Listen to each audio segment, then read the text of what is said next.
عومەر فەقێ حەمەد پیاوێکی بە تەمەنی بەساڵدا چوو کە تەمەنی گەیشتووە بە 100 ساڵ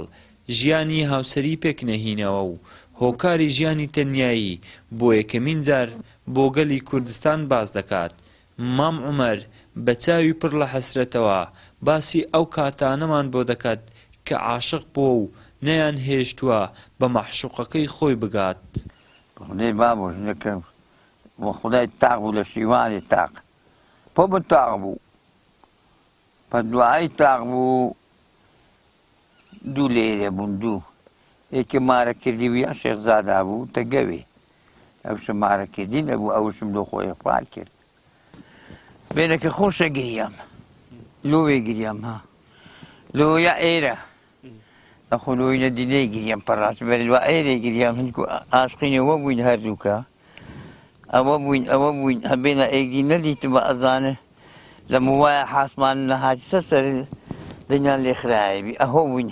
پەیمانی زۆرێک لە عاشقان دوای نەگەیشتن بە یەکتری ئەوە بووە کە بەرەو وڵاتانی غەریبی سەر هەڵگرن و بڕۆن یانیش بەیەکەوە کۆتاییان بە ژیان بهێنن.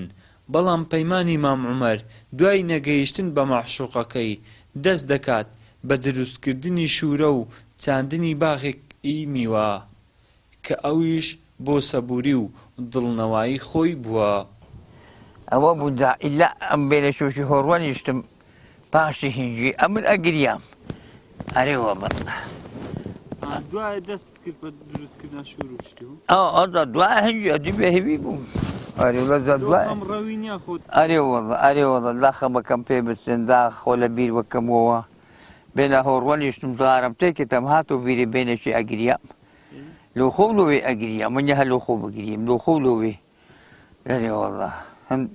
بەرزم لێرە ئەم بەرپەرشی دیدی فرمەدا ئەو لای ژۆرە ئێزا هەتا پشکا گەڕەشێتاتی داهیمدایەنا ئێزا ئێرێ تەکەوت و ئێرە هەروتە بوو دان ناوە ئەو شتی داروبارەی ئەبینی ئێ زەوی ئێ گۆڕێ کۆ بیرە خردەستی حەمەری چاندە خەر. عومەر فەقێ حەمەد لە ساڵی 1970 لە گوندی شیوان لەدایک بووە و لە ساڵی 1950 دەکەوێتە داوی عاشقایەتی و لەگەڵ خۆشەویستەکەی پەیمان ئەدات کە تاوەکو ئێستاش هەردووکیان لە ژیان هەرماون هەر لەسەر پەیمانەکەشیان بەردەوامن. مام عومەر تەندروستی زۆر باشە و ئێستا لەلایەن برازاکانی ژیان بەسەر دەبات. وڵات برادۆستی گەلی کوردستان